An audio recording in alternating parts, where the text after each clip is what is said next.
Ok, ¿cómo están? Buenas tardes con todos. ¿Me escuchan bien?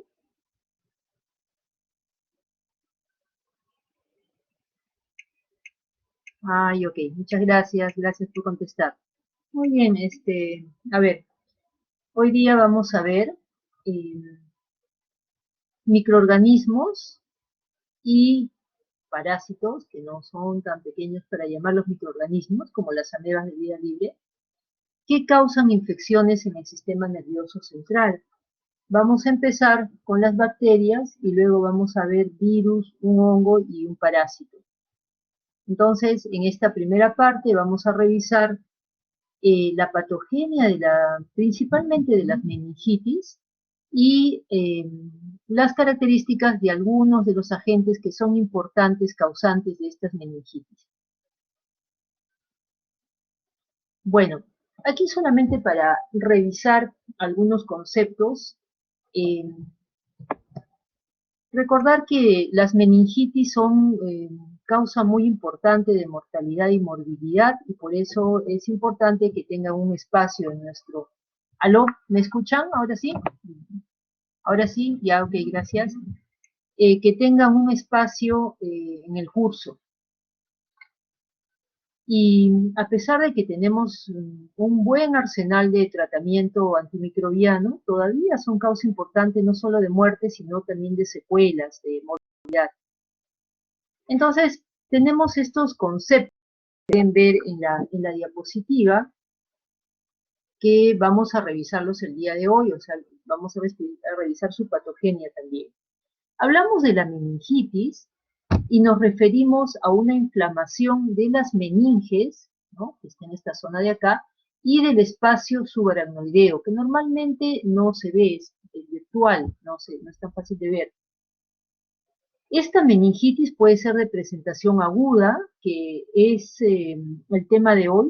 Los agentes que vamos a ver causan meningitis aguda principalmente, pero también hay algunas causas de meningitis subaguda, meningitis crónica.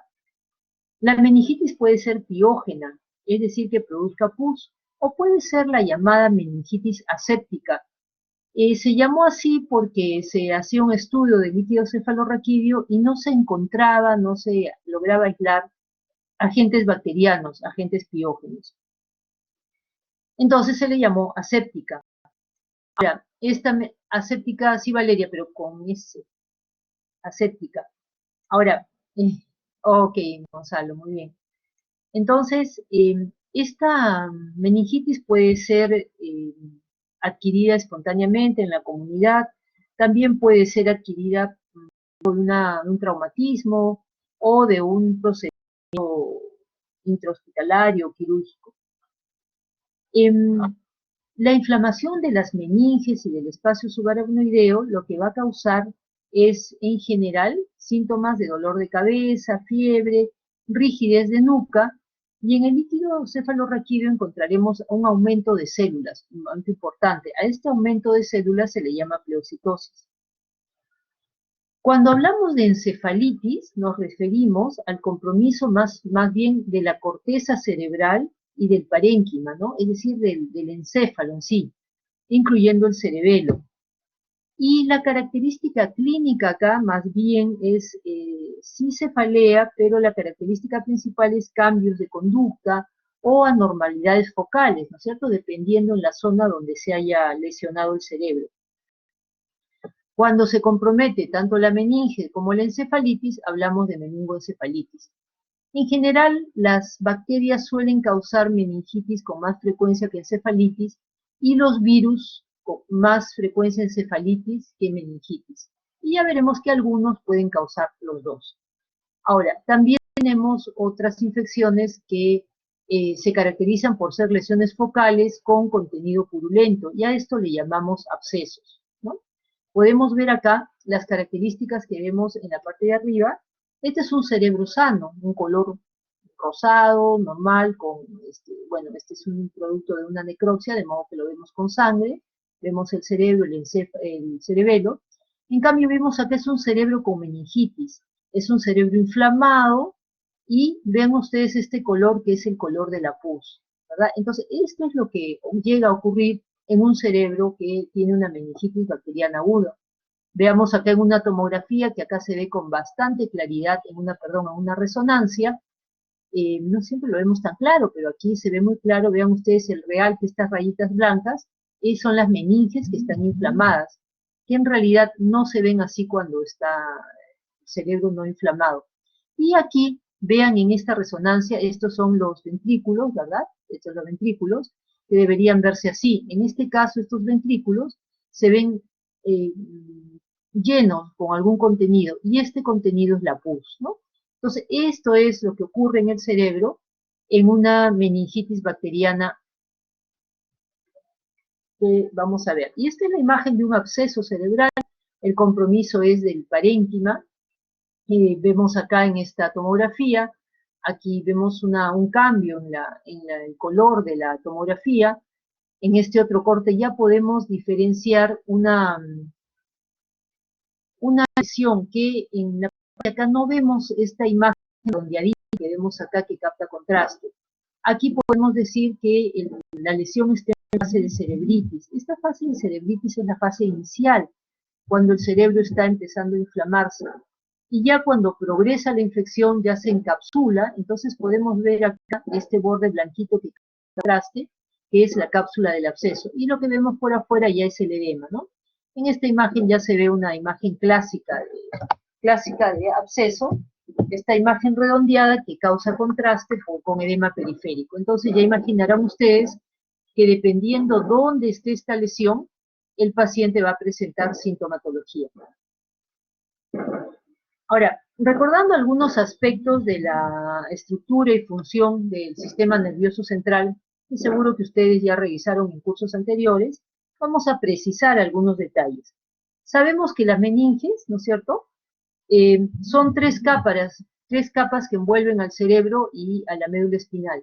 Tenemos la dura madre, tenemos la aracnoides y tenemos la pía madre.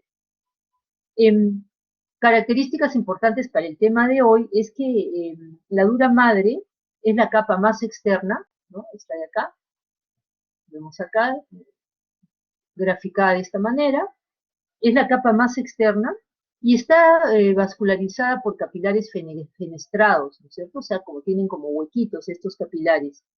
Y también contiene células inmunes, que son los macrófagos, que se disponen especialmente a lo largo de los vasos. La siguiente capa viene a ser la aracnoides, y esta capa y las trabéculas que tiene son las que forman el espacio subaracnoideo, que es por donde va a ir el líquido cefalorraquídeo, que es el líquido del que vamos a tomar la muestra en el caso de la meningitis. Y la aracnoides, más bien a diferencia de la pía madre, que es la que vemos acá, sí tiene en su endotelio uniones fuertes, cuya función principal va a ser mantener los materiales que hay lejos del líquido cefalorraquídeo, lejos del espacio subaracnoideo, ¿no?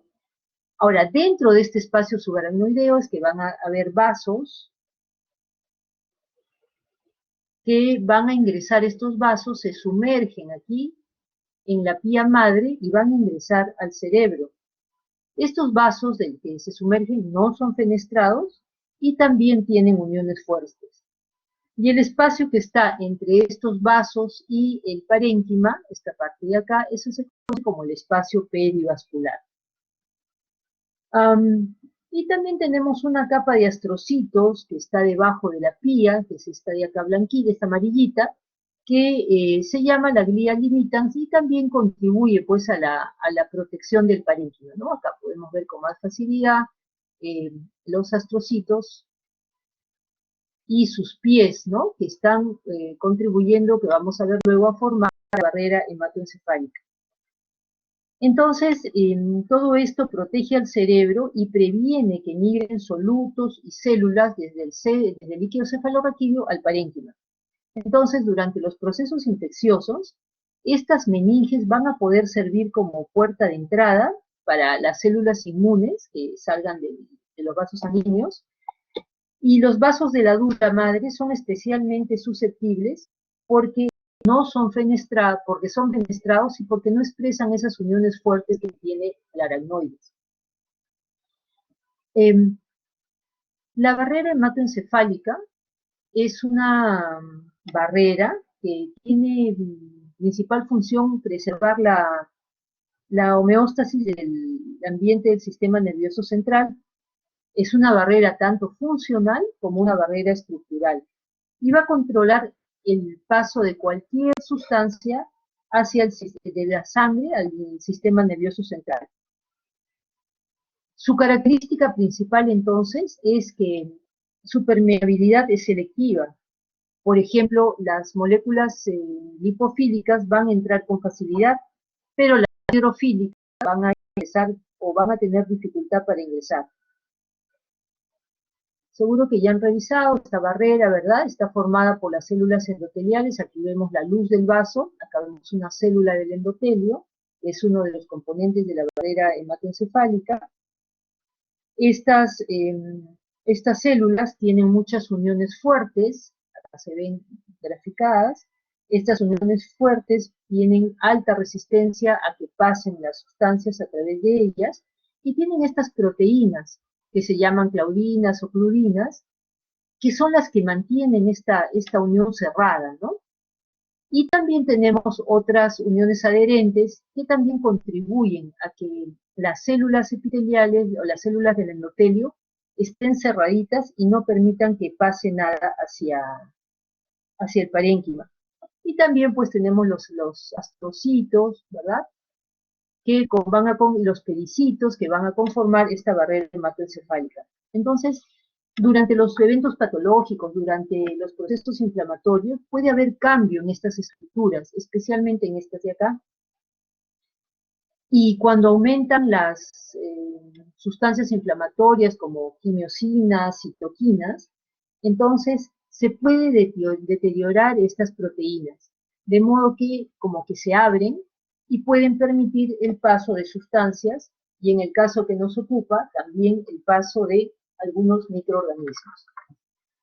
Entonces, eso es básicamente el sustento de la estructura, ¿no? Y la función del sistema nervioso central, que sustenta la ocurrencia o la no ocurrencia de la meningitis. Ahora, esta vez nos vamos a dedicar básicamente a la meningitis bacteriana aguda, básicamente aguda, y vean ustedes en la tabla de aquí de la izquierda, hay mención de una gran cantidad de microorganismos que pueden causar esta meningitis bacteriana. O sea, virtualmente todas las bacterias en teoría pueden causar, ¿no? Pero como en todo, hay algunas que son más frecuentes. Entonces, las más frecuentes son las que están acá, dentro de este cuadrado. Haemophilus influenza, meningococo, el neumococo, que ya hemos visto, listeria, Escherichia coli, el Streptococcus galactiae, que son las que vamos a algunas de ellas revisar el día de hoy. Y lo que pueden ver en esta tabla es una lista no exhaustiva de los microorganismos que con más frecuencia causan meningitis en cada grupo de edad. Esto no quiere decir que, por ejemplo, la listeria que está en los neonatos no pudiera causar infección en adolescentes. Lo que esta tabla hace referencia es a la frecuencia, ¿no? Entonces, la listeria, por ejemplo, es más frecuente en neonatos y en adultos mayores. No se ve tanto en bebés mayores que en neonatos, en niños y adolescentes, ¿no? Por ejemplo, el neumococo, más bien, como ven ustedes, está en todo grupo de edad, el meningococo también en todo grupo de edad, pero estas tablas de frecuencia lo que nos permite es, nos facilita el diagnóstico diferencial cuando estamos enfrente de una patología. Entonces, si estamos frente a un neonato, probablemente no vayamos a pensar como la primera causa en este neonato un hemófilos, no es que no puede ocurrir, pero probablemente pensaremos en estas otras causas primero, para nuestro diagnóstico diferencial. Entonces, ¿cómo llegan estas bacterias al sistema nervioso central? Pueden ser, o en general los microorganismos, por estas vías.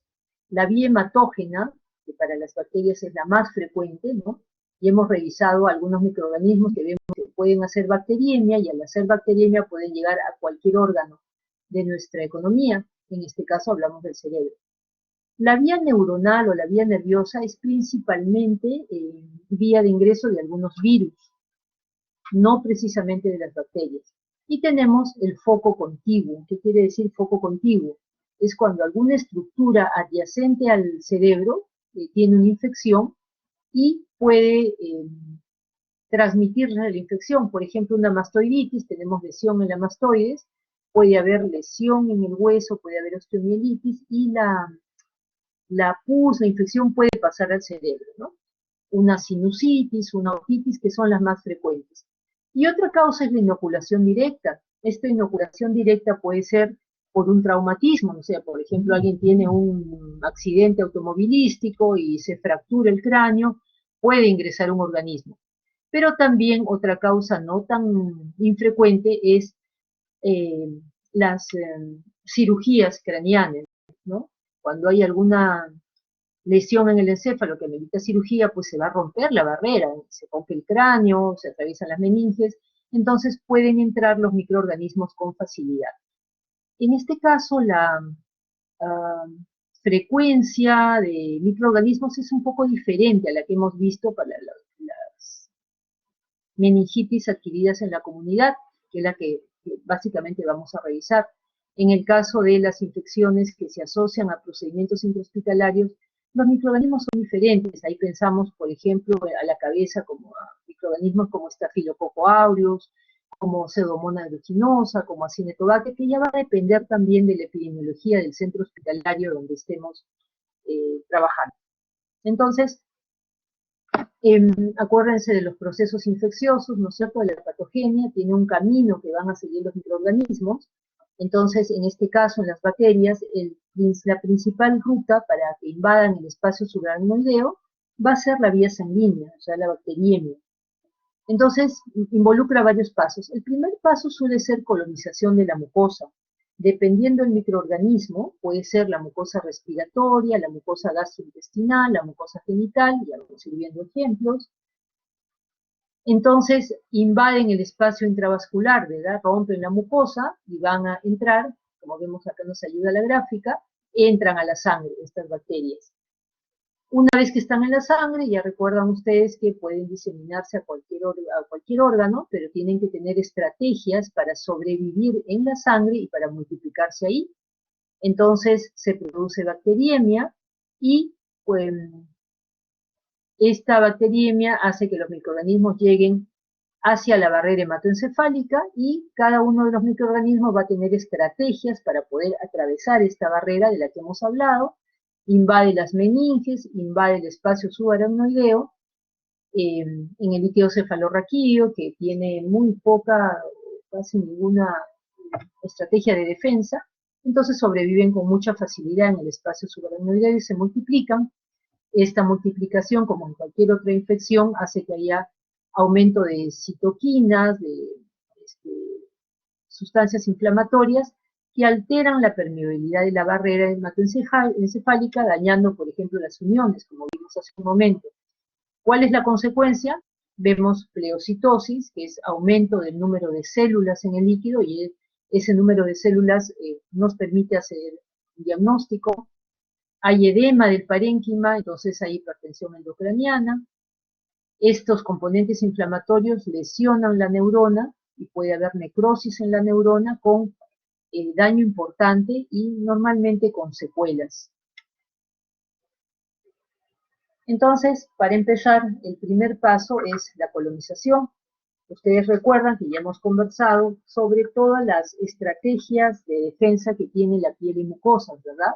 Tienen factores antibacterianos, tienen aparato mucociliar, pero las bacterias también pues tienen sus factores de virulencia. Entonces, en general, meningococo y el estreptococo del grupo B y E. coli van a colonizar estas superficies epiteliales antes de llegar a la sangre. Listeria monocitógenes, lo que coloniza es la mucosa gastrointestinal, el estreptococo del grupo B y E. coli, la mucosa, sobre todo la mucosa genital, en este caso de la mujer, porque vamos a ver que se relaciona con infecciones en neonatos. Ahora, el paso de la mucosa a la sangre pues depende de varios factores de virulencia del agente y también de eficiencia del huésped. Recuerden, por ejemplo, que hay infecciones virales que lesionan la mucosa, ¿no? Lesionan el aparato mucociliar. Hay personas que usan alcohol o cigarrillo que también afecta la integridad de las mucosas. Tenemos también, por ejemplo, los pacientes que no tienen vaso o tienen vaso funcional. ¿Qué dijo de la E. coli? Lo que dije de la E. coli es que coloniza el tracto gastrointestinal o el aparato genital de la mujer. Y luego ya lo vamos a precisar cuando veamos un poquito más esa bacteria. Entonces hablábamos de unos factores de riesgo del huésped, como por ejemplo la asplenia, los que no tienen vaso o el vaso no funciona, se acuerdan ustedes que tienen más frecuencia de infecciones con bacterias extracelulares, o deficiencias de complemento, o tratamiento inmunosupresor. Bueno, son más factores del huésped que van a facilitar. En el caso de Neisseria meningitidis, pues su nicho principal es la vía respiratoria, el endotelio de la nasofaringe. Y a veces hay lesión en la mucosa también que facilita que se reproduzca, que se multiplique con más facilidad. Entonces, una vez que el primer paso era colonizar la mucosa, logran colonizar la mucosa y tiene que ocurrir el siguiente paso, que es atravesar las barreras de la mucosa y poder reproducirse en la sangre. Entonces, cada uno de ellos tienen varios factores. Acuérdense que las cápsulas son mecanismos de defensa muy importantes de muchos microorganismos. En este caso, tanto meningococo como los estreptococos y E. coli tienen estas cápsulas que tienen capacidades antifagocíticas, ¿no es cierto? Entonces van a actuar como escudos y evitan que el complemento se deposite, de modo que evitan la acción de opsonina que tiene el complemento. Entonces evitan su destrucción directa, entre otros efectos.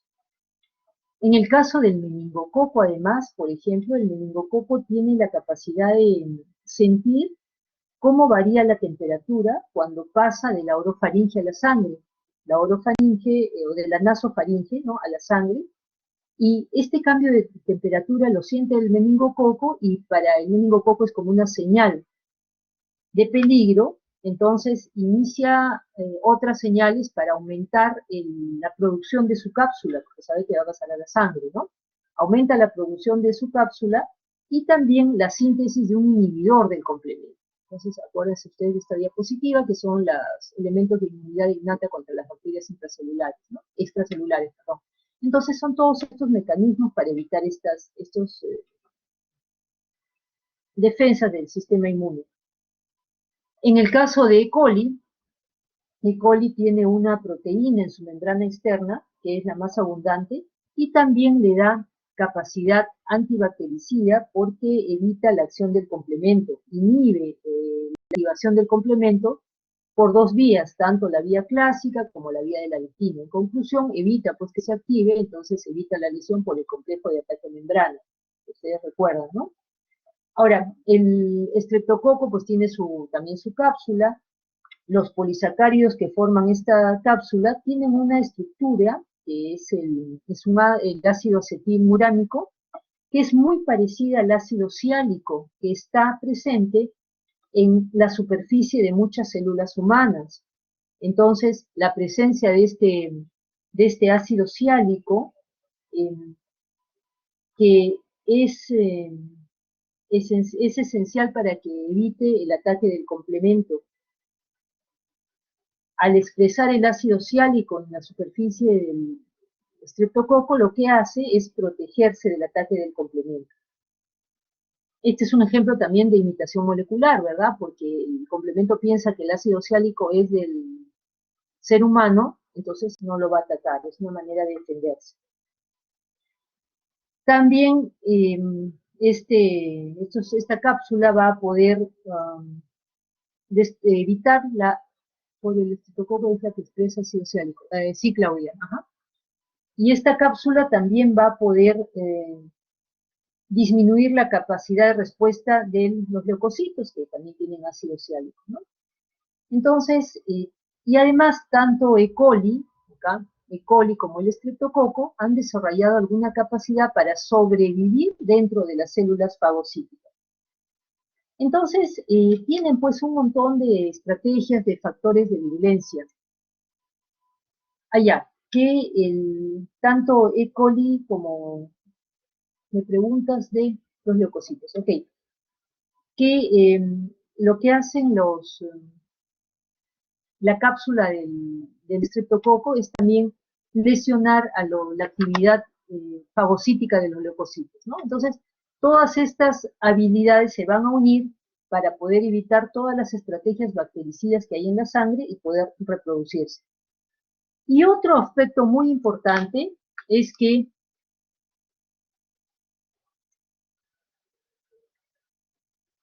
el ácido acetilmurámico es el que está en el estreptococo, que es muy parecido al ácido ciálico. ¿Ok? ¿Janet? Bien. Entonces, además de todo esto, las bacterias requieren fierro, y nosotros tenemos pues, hierro en la sangre, ¿verdad? Entonces, tienen que explotar ese hierro para nutrirse. Y han formado o han desarrollado estructuras que se llaman sideróforos para captar el hierro. Entonces, esta es una de las razones por las cuales en los pacientes que tienen alguna infección y tienen la hemoglobina baja, no les damos hierro ni les damos transfusiones hasta que la infección no está controlada, porque si no estaríamos alimentando a la bacteria, ¿no? A menos, claro, que hubiera una hemoglobina extremadamente baja que ponga en peligro la vida del paciente, ¿no? Y estas son las bacterias intracelulares. En cambio, Listeria es una bacteria intracelular. Y como bacteria intracelular, ustedes se acuerdan de esta diapositiva seguro, tienen varios mecanismos para poder sobrevivir dentro de la célula, ¿no? Entonces evitan o la fusión del fagolisosoma, o su formación, o pueden destruir la membrana.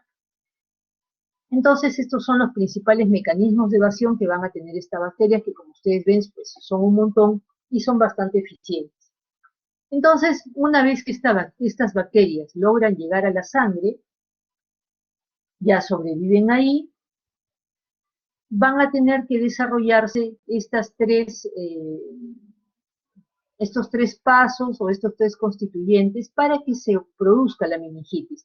Una, la que estamos viendo, la invasión bacteriana.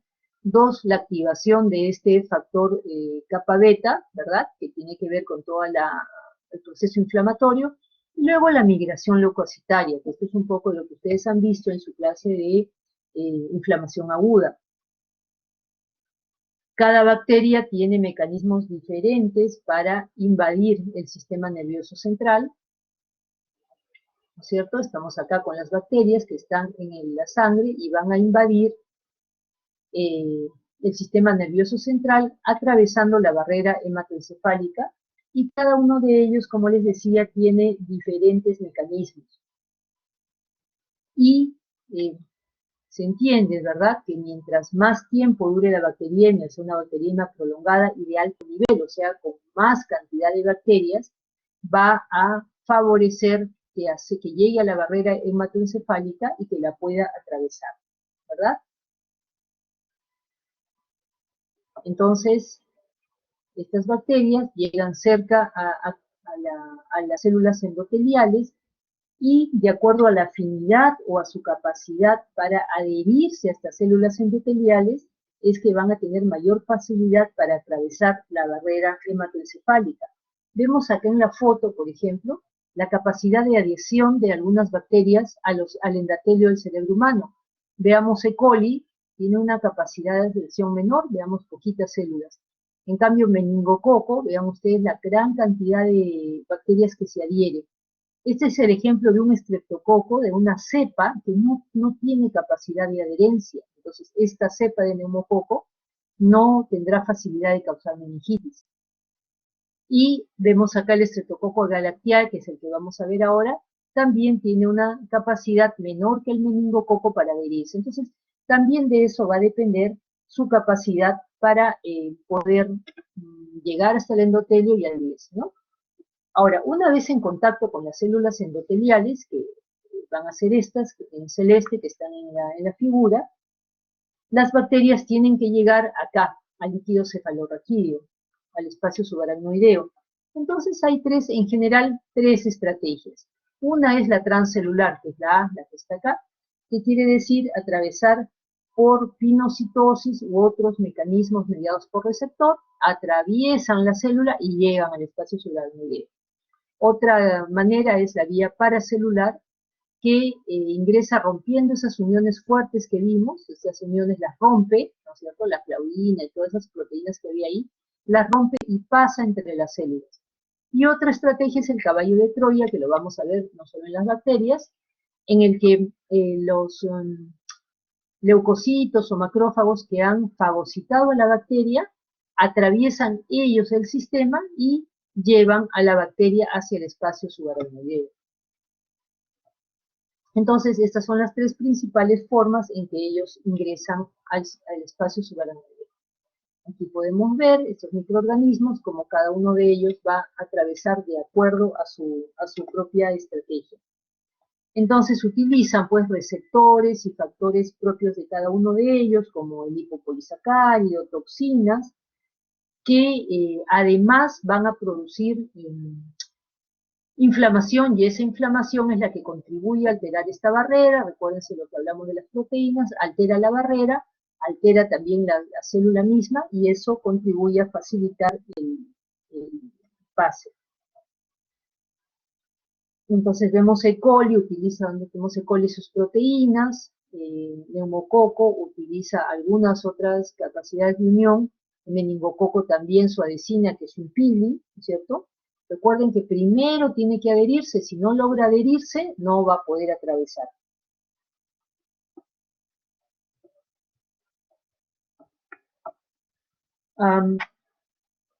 Bien, entonces, para ver un ejemplo acá, E. coli, que es E. coli K1, que es una causa importante de meningitis en neonatos, vemos acá en ejemplo, produce una bacteriemia de alto grado, o sea, hay un montón de bacterias en la sangre, y utiliza sus fimbrias, ¿no es cierto?, para adherirse a las células endoteliales, y además de otros factores de adhesión, logra atravesar las células y llega al espacio subaracnoideo, y tiene una capacidad de sobrevivir también dentro de las células, gracias a su cápsula, a la cápsula que tiene, y no es destruida dentro de las células, y puede sobrevivir en el líquido. Ahora, en el caso de E. coli, esta cápsula que se llama cápsula K1, tiene la capacidad de interferir con la maduración de la vacuola dentro de donde está la E. coli, evita la fusión con el lisosoma y puede vivir en el intracelular y atraviesa la barrera hematocefálica estando viva. Entonces se ve que las cepas que tienen este factor K1 atraviesan con facilidad porque no mueren. En cambio, la que no tiene este K1 no puede sobrevivir dentro del lisosoma y se muere, ¿no? Entonces, este es un factor de virulencia importante para esta bacteria.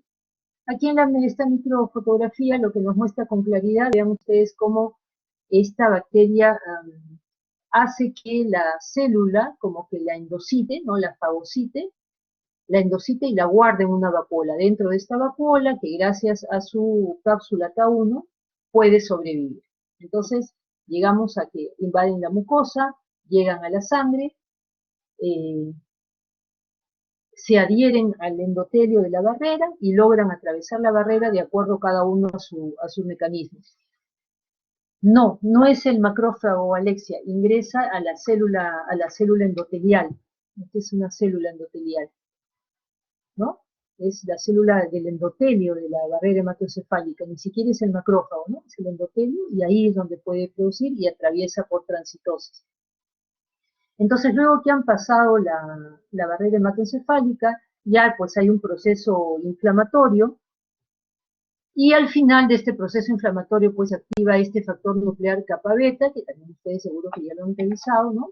Pero lo importante es que se desencadena una transcripción de proteínas inflamatorias que, si bien el objetivo principal es defendernos de los microorganismos, también altera la capacidad de la barrera hematoencefálica.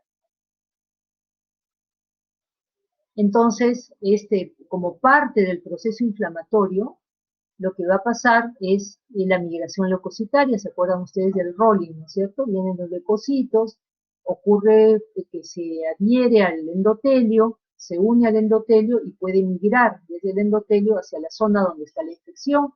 En este caso es el espacio subaracnoideo o el tejido cerebral, contribuyendo, claro, a querer destruir al microorganismo, pero también a lesionar el tejido, puede ocasionar necrosis y muerte de las células.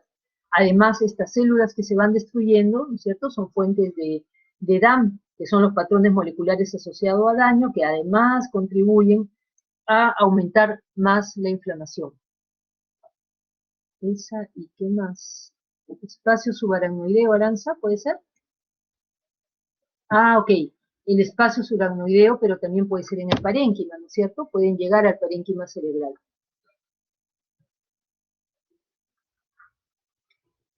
Entonces, ok, en este gráfico lo que podemos ver es más o menos lo mismo que acabamos de decir, ya visto en este fluxograma, ¿no? Hay la bacteriema, hay lesión endotelial, se producen las sustancias inflamatorias, aumenta la permeabilidad de la barrera. Ahora, estas sustancias inflamatorias dañan los vasos sanguíneos, entonces también puede haber vasculitis en el cerebro, o sea, es decir, trastornos palos, ¿verdad?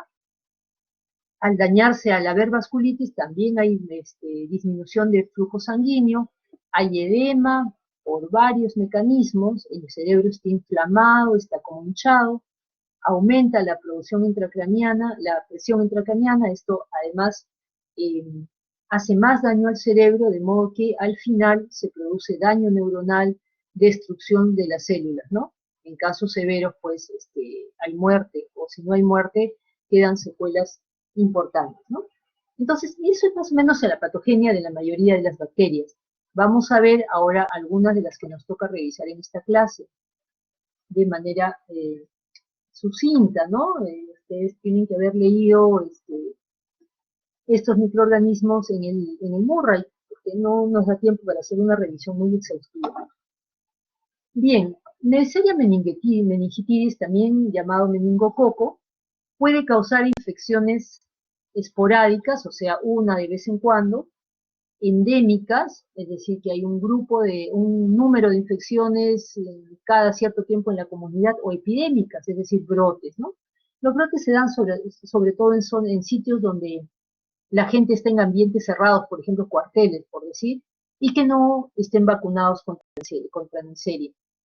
Tiene 13 serotipos, pero estos que están acá son los que producen enfermedad con más frecuencia. Y estos serotipos se determinan por la antigenidad de la cápsula del meningococo. ¿No es cierto? Se usan anticuerpos que son específicos para cada serogrupo y se van reconociendo a cuál de los serogrupos pertenece. Aquí en el mapa de la izquierda podemos ver una distribución de estos serogrupos. Vean ustedes que acá en Sudamérica tenemos principalmente el B y el C, ¿no? Esto es principalmente lo que más se encuentra. Y en el gráfico de la derecha, lo que ven acá es lo que se conoce como el cinturón de la meningitis. Los colores hacen alusión a la mayor frecuencia, mayor incidencia de infección. Entonces es la zona, especialmente África, vean ustedes en rojo, donde la incidencia de casos es mucho más alta de esta meningitis.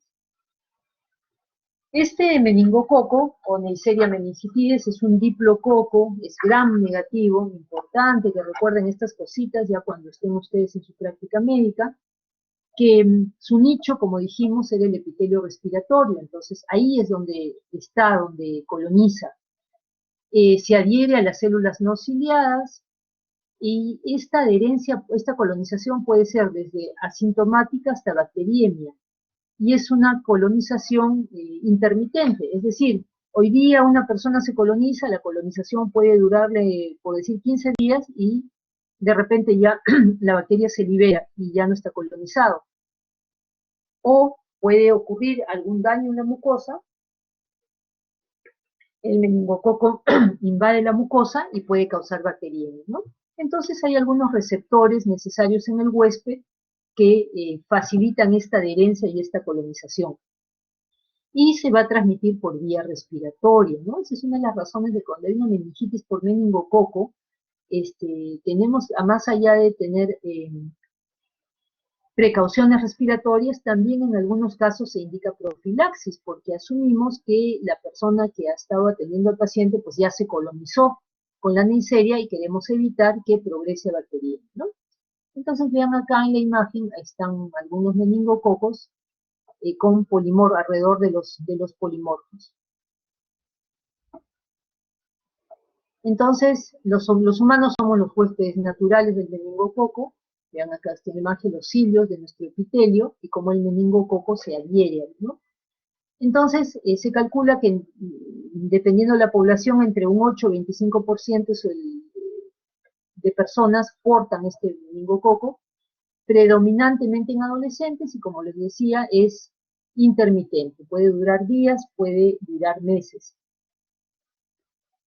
En las personas que hacen enfermedad invasiva, más o menos el periodo de incubación es de 1 a 14 días.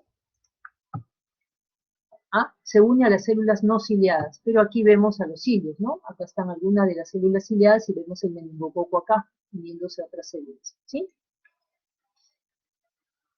Entonces vean ustedes, la enfermedad puede ser muy rápida después de la adquisición, desde un día hasta 14 días. Y ¿quién puede enfermar más? ¿Quién tiene mayor riesgo de enfermar? Depende de los factores de virulencia, pero también susceptibilidad de huésped. La edad, ¿no? Los extremos de la vida, que haya tenido una infección previa que haya destruido el epitelio, la gente que fuma, siempre la genética va a ser importante, trastornos en el vaso o deficiencia de complemento u otros mecanismos inmunitarios, otras inmunodeficiencias. Ahora, no todos hacen enfermedad porque hay cepas que son avirulentas, no causan enfermedad, y otras virulentas, y tienen una gran cantidad de factores de virulencia.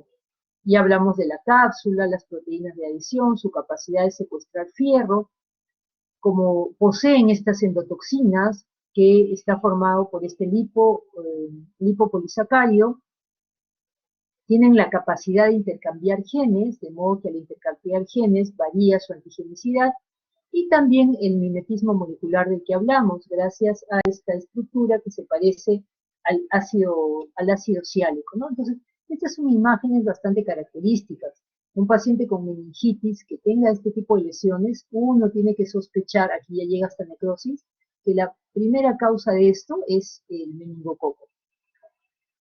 Entonces, sus factores de virulencia principales, la cápsula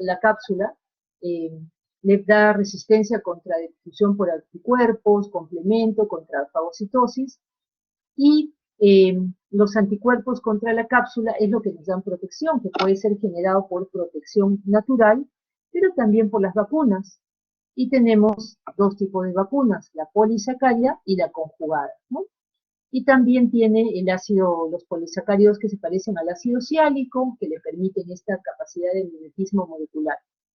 Y entonces, ¿qué nos confirma que este es su principal factor de virulencia? Todos los aislamientos, o sea, todas las bacterias que se han aislado las meningitis, son capsulados, ninguno es no capsulado. Y además tenemos otros factores de virulencia, donde está el lipoligosacárido, que tiene este lípido A, que es la endotoxina, que es la que es responsable de la mayoría de lesiones en el proceso de enfermedad. Entonces empieza, como ya vimos, la colonización en la nasofaringe, se adhiere por pilis en las células no ciliadas de la nasofaringe. Una vez que está adherida empieza a reproducirse, pero a pocas horas existen cambios en la adhesión que hacen que unas de ellas se diseminen al ambiente y que puedan contagiar a otras personas, y algunas otras pueden multiplicarse y lesionar la mucosa, invadir la mucosa e empezar el proceso de la meningitis. Entonces, lo que se plantea es que los capilares que están cerca de la mucosa epitelial son los que van a ser los puntos de ingreso, entra la sangre, ocurre todo lo que hemos hablado en la sangre, pueden sobrevivir en la sangre, ya empieza la meningocosemia con todos sus síntomas, uno de ellos pues los procesos de coagulación intravascular diseminada, llega a la barrera hematoencefálica, se adhiere a la barrera hematoencefálica, produce todo el proceso inflamatorio que hemos visto, y llega al espacio subaracnoideo y va a ingresar al líquido cefalorraquídeo y va a inflamar la meninge, se va a reproducir en el espacio subaracnoideo y esto es lo que va a constituir la meningitis.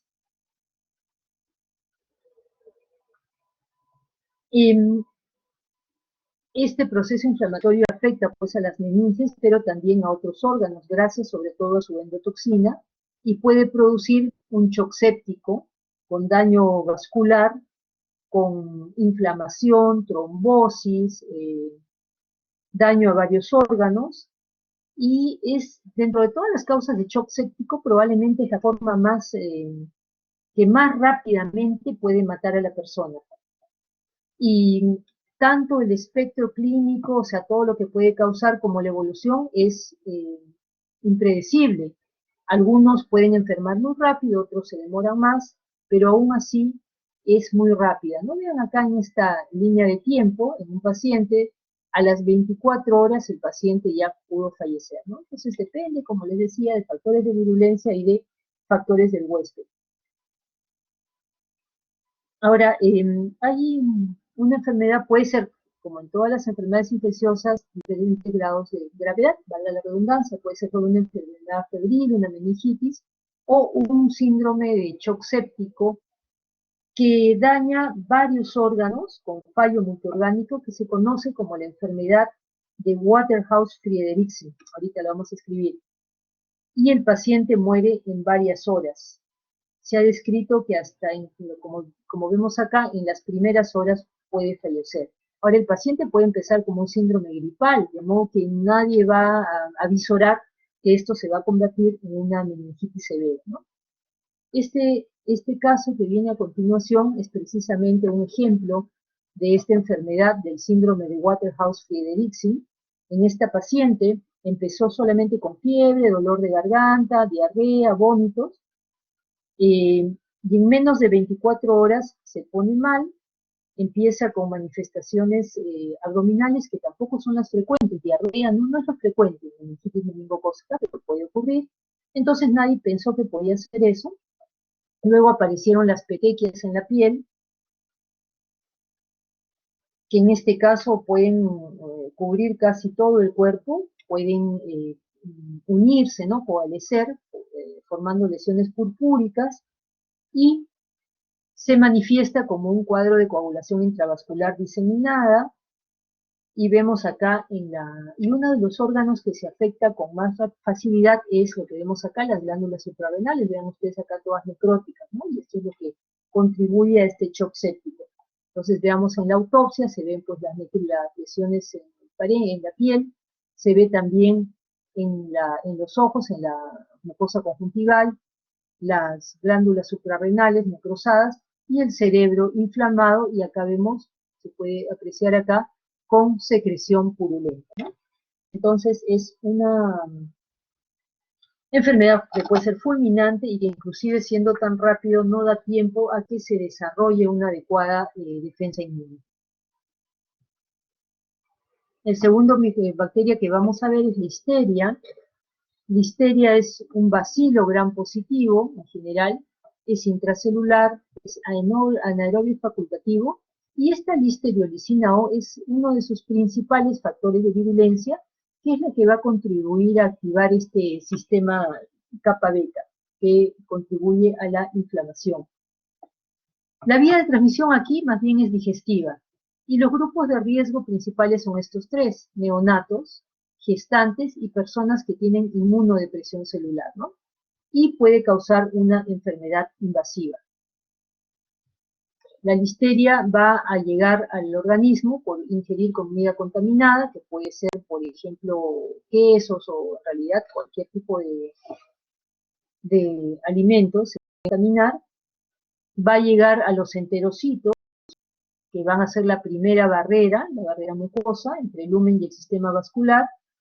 Logra ser endocitada por estos enterocitos y también por las células caliciformes, que son su blanco principal, y también las células M, que son estas células que captan a los microorganismos en la luz y los pueden llevar hasta la membrana basal, invade las microvellosidades, accede al sistema linfático, a la sangre, al sistema linfático, se disemina, puede llegar al hígado, al vaso, y dentro de eso puede llegar también al cerebro y a la placenta. Entonces puede haber infección intrauterina. Y el ciclo de infección de esta listeria tiene estos varios pasos, vemos acá que se grafican en esta imagen. Puede infectar células fagocíticas como células no fagocíticas. Entonces las células no fagocíticas, como por ejemplo las células caliciformes, la van a endocitar, o sea, la listeria hace que el sistema de microtúbulos la endocite, internaliza, llega a una vacuola, la listeria rompe la membrana de la vacuola y se queda en el citoplasma. En el caso de que sean células fagocíticas, ¿no es cierto?, va a entrar al fagolisosoma, pero también logra romper el fagolisosoma y se queda como libre en el citoplasma.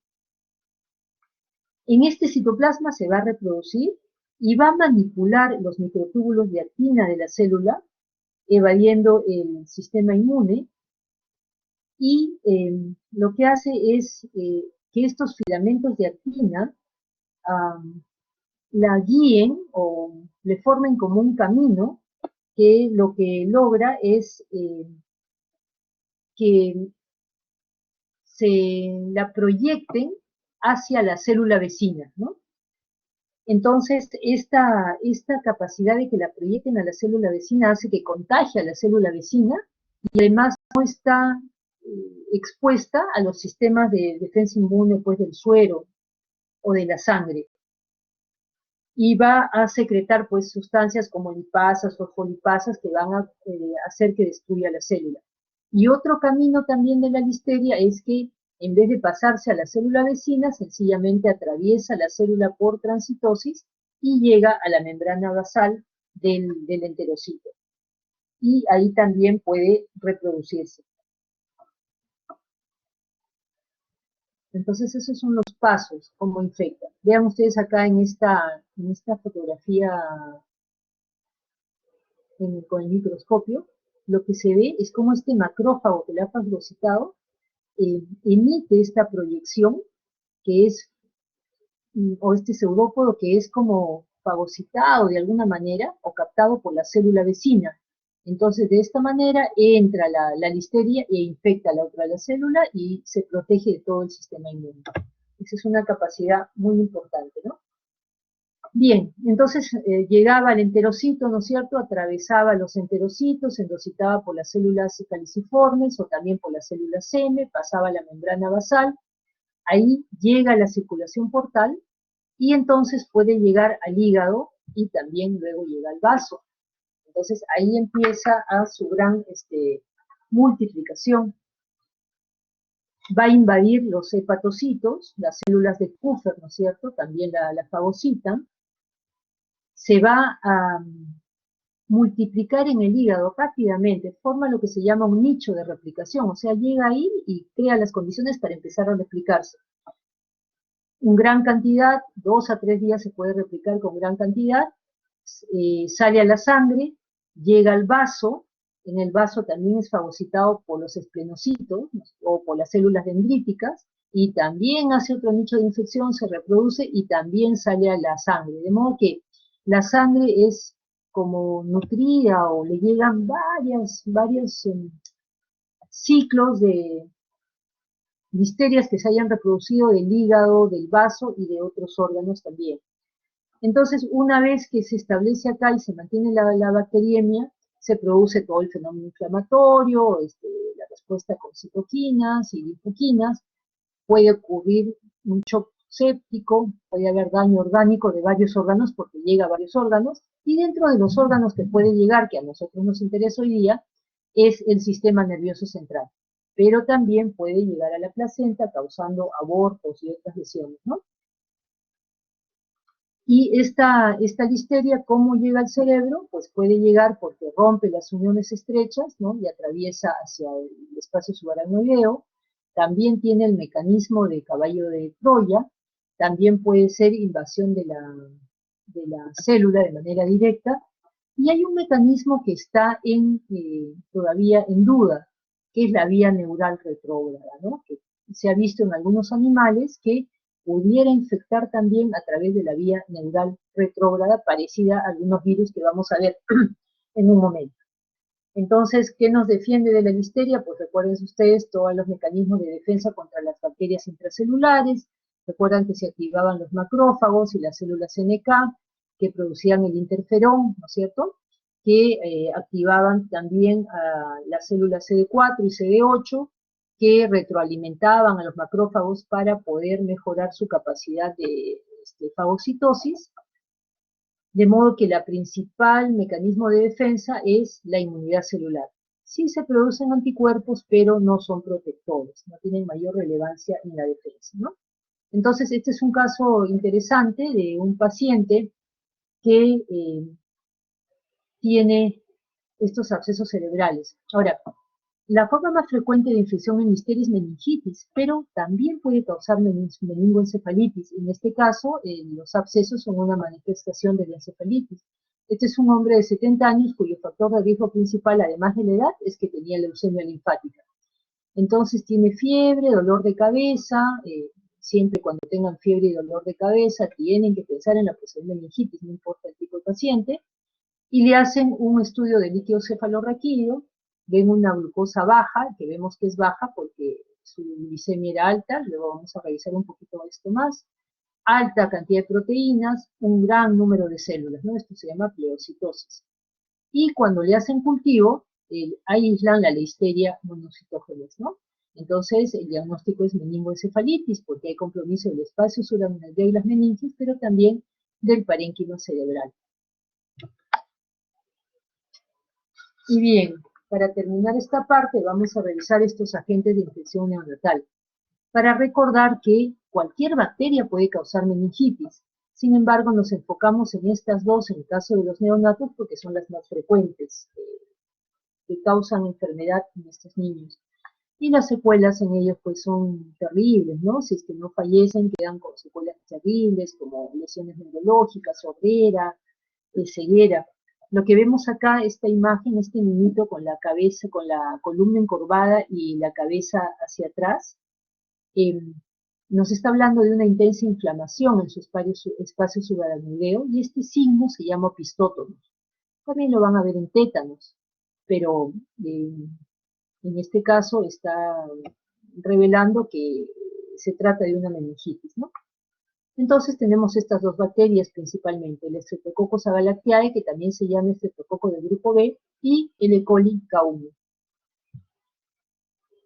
El estreptococo pues ya es conocido de los otros estreptococos que hemos visto, es un coco gram positivo, crece más o menos rápido, forma parte de la microbiota del tracto gastrointestinal, y de aquí es donde va a colonizar a la vagina. Esta colonización también puede ser intermitente, es decir, está un momento, desaparece y vuelve a aparecer, y esta colonización de la vagina es la que sirve de fuente para contagiar al recién nacido. Entonces estos niños o los recién nacidos pueden contagiarse durante el parto o también en el útero por vía ascendente, es decir, la bacteria que está en la vagina puede subir, ingresar hasta al útero e ingresar y contagiar al feto en este caso, ¿no?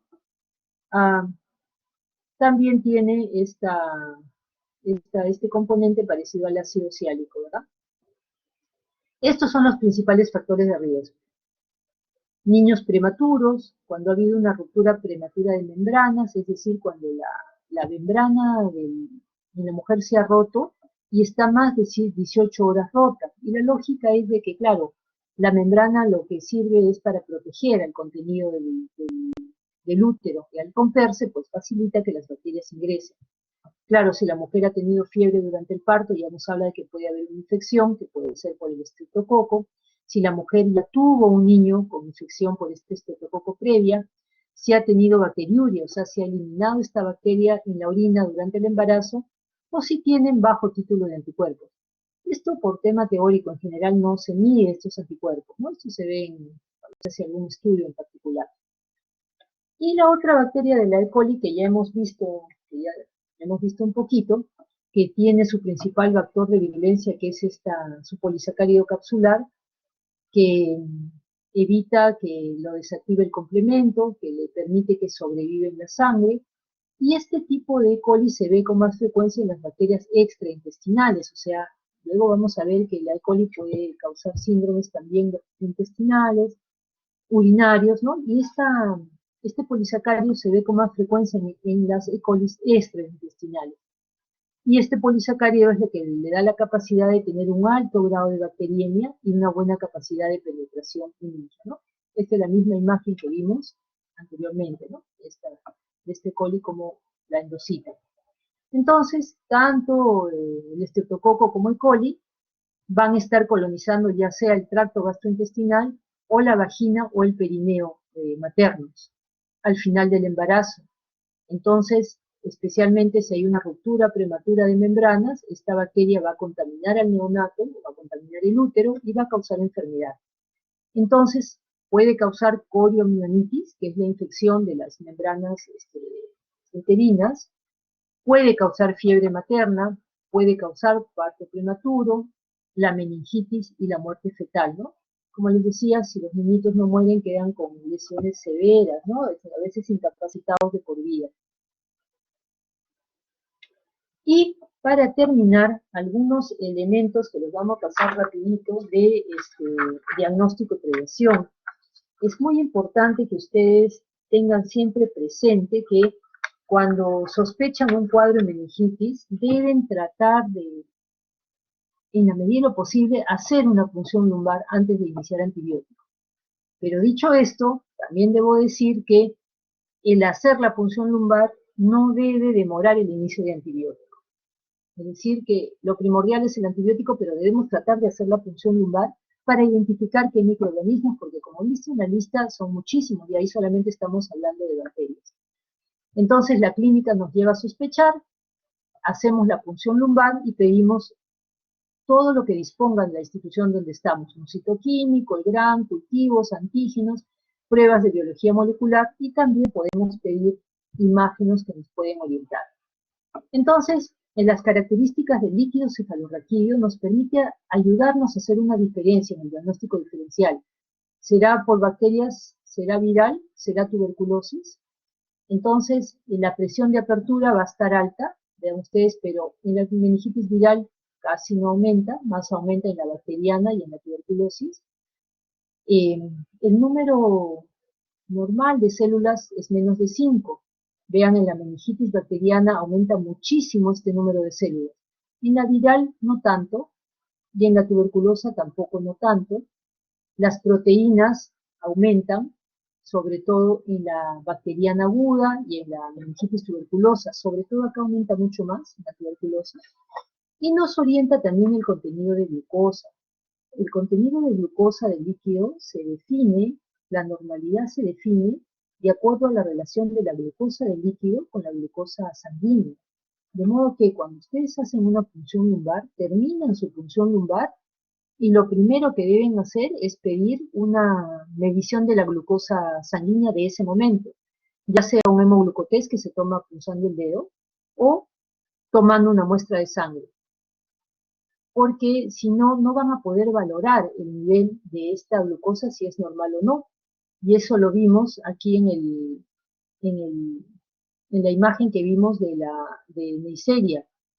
Si ustedes ven acá, si vemos la tabla, que lo normal de proteína puede ser 40, como dicen en alguna literatura, y vemos en este paciente que tiene 119, decimos, la glucosa está bien.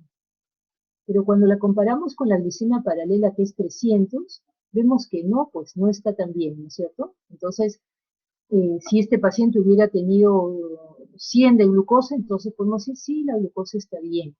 Entonces recuerden siempre que la valoración de la glucosa del líquido cefalorraquídeo es una razón de la glucosa paralela. Entonces, hacen su punción lumbar e inmediatamente después piden la medición de la glucosa paralela. Va a ir a gram, a cultivo, el laboratorio les va a reportar si es un diplococo, gram positivo, gram negativo, si son bacilos. Entonces acá les orienta a ustedes cuál es el microorganismo que puede ser para instaurar su tratamiento antibiótico, ¿no? Y pues tenemos la prevención más importante es vacuna. De lo que hemos hablado hoy día, tenemos vacuna contra meningococo y tenemos, no, y para neumococo. No tenemos vacuna ni para el estreptococo del grupo B, ni para listeria, ni para E. coli K1 todavía. Eso está en investigación, o está en, siempre se intenta que haya. Y lo que vemos acá pues son las complicaciones secundarias a la meningitis. El edema cerebral, que nos habla del momento en que está la infección, y a la hidrocefalia, que puede ser durante la infección o quedar como secuela, debido a toda la inflamación que hay en el espacio subaracnoideo, todo el canal por donde discurre el líquido cefalorraquídeo pues puede obstruirse y el paciente se queda con hidrocefalia. A este paciente hay que ponerle un drenaje, ¿cierto?, para que elimine este líquido. Vasculitis, con múltiples infartos, con todas las secuelas que condiciona. Otra complicación es trombosis de los senos venosos, que pueden causar también hemorragia de infarto. Aranza, tenemos vacunas ahorita, meningococo, neumococo y hemófilos, ¿no? De lo que hemos visto, para el estreptococo del grupo B, para listeria y para E. coli K1, todavía no tenemos vacunas. No hay para listeria, claro, y para E. coli K1 tampoco hay anemia, ¿no? Bien. A ver, mientras pongo la otra, ¿alguna pregunta? Mientras pongo la otra. Ah, y por supuesto, ¿no? Las lecturas que deben ustedes hacer sobre esta clase.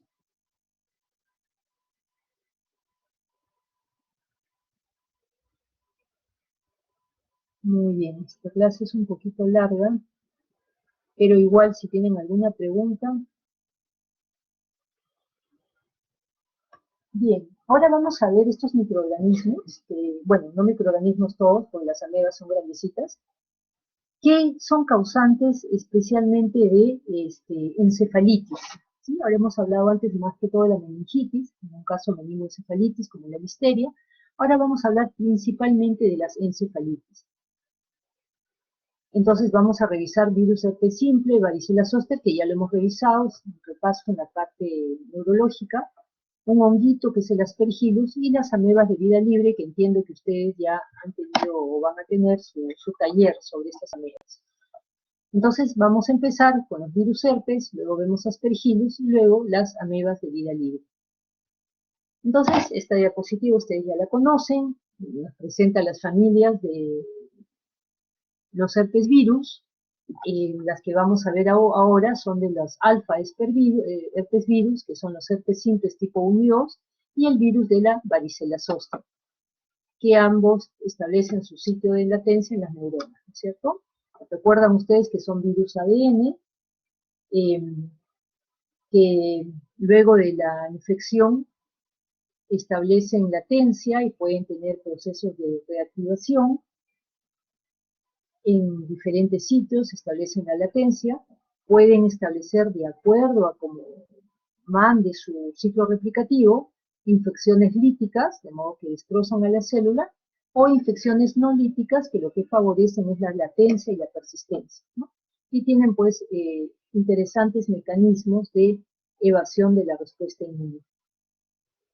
Entonces sabemos que el sistema nervioso central está en constante comunicación con los tejidos periféricos por las neuronas, ¿verdad?, que se van a proyectar desde el cerebro a la médula espinal y luego a los tejidos periféricos.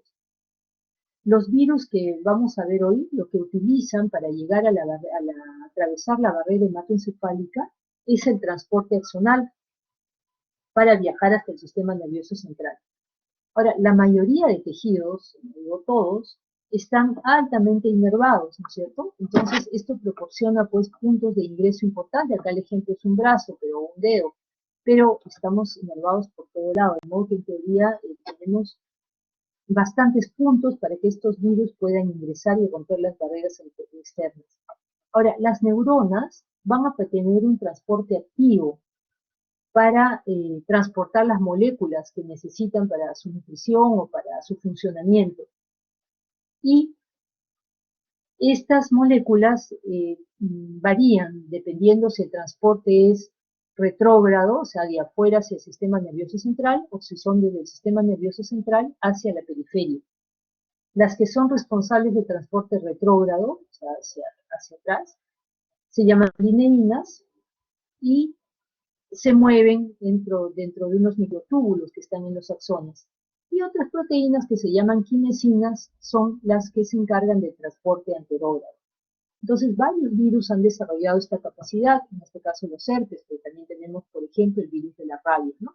Y otro punto de ingreso importante es el nervio olfatorio, ¿verdad? Que está expuesto también al ambiente.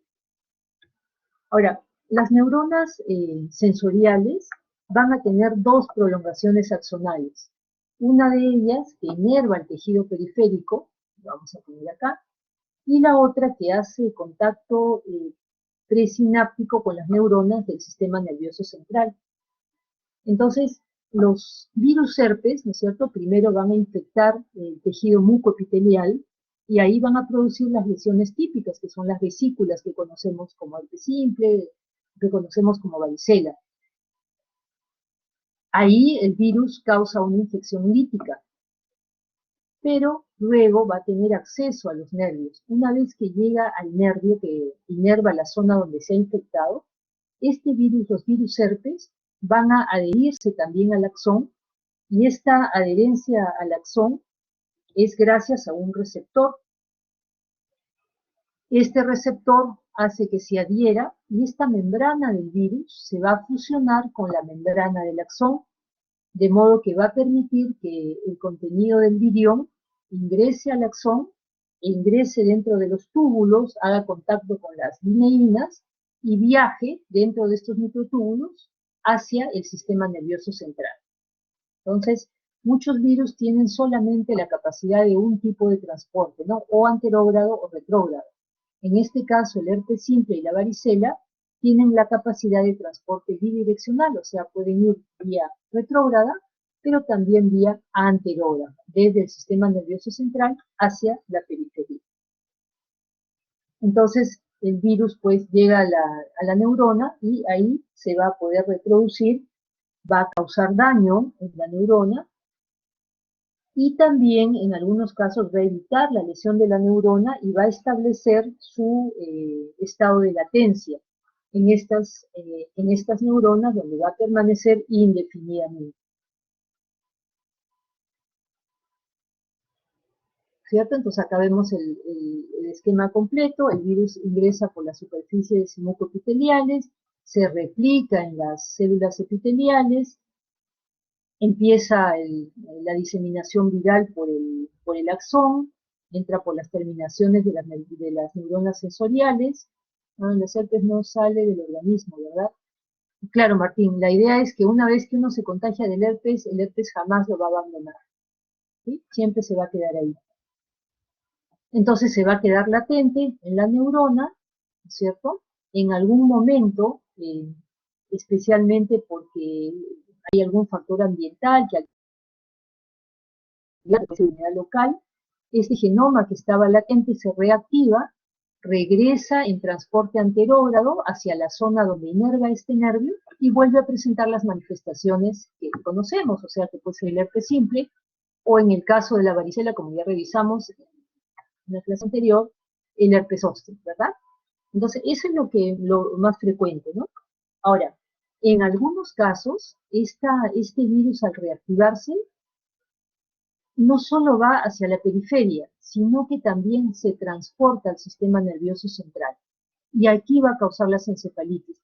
Estas encefalitis, de hecho, no son frecuentes y se previenen por un sistema inmune intrínseco del sistema nervioso central, de modo que no son frecuentes. Pero en algunos pueden ocurrir. Entonces, los virus van a usar mecanismos para promover su diseminación célula a célula dentro del sistema nervioso central, ¿no? Bueno, aquí es la imagen de lo que ya hablamos, la vía anterógrada o la vía retrógrada, cómo va a viajar. Entonces, ¿cómo se transmite de neurona a neurona estando ya dentro del sistema nervioso central? Puede ser una vía transináptica, que también se conoce como una sinapsis viral, en la que las neuronas se acercan y el virus se contagia a la otra neurona. De la misma forma como se transmiten ¿cómo se llama? Las sustancias que activan a las neuronas, ¿verdad? Sabemos que en las sinapsis neurológicas no hay contacto, ¿no? Sencillamente se elimina la sustancia y esta sustancia llega a la siguiente neurona. Entonces el virus utiliza esta misma estrategia, en el caso del virus del herpes simple. Pero también puede haber una salida por unas llamadas como varicosidades del axón, que permiten que el virus pueda salir también por el axón y puede infectar a otras neuronas. Entonces, estas serían las formas como estos virus pueden infectar a otras células estando dentro del sistema nervioso central. Entonces, tiene este virus, sobre todo el herpes simple, pues tiene numerosas formas de evadir el sistema inmune. Vemos acá que invaden la respuesta innata, y ustedes vean acá que he puesto en negrita los elementos de la inmunidad innata, ¿no es cierto? Alteran al interferón, que ustedes deben recordar que es una de las principales proteínas o sustancias antivirales que tenemos en el organismo. Interfiere con la acción del interferón, interfiere con su expresión, van a inhibir la apoptosis, entonces al inhibir la apoptosis se pueden quedar en estado de latencia.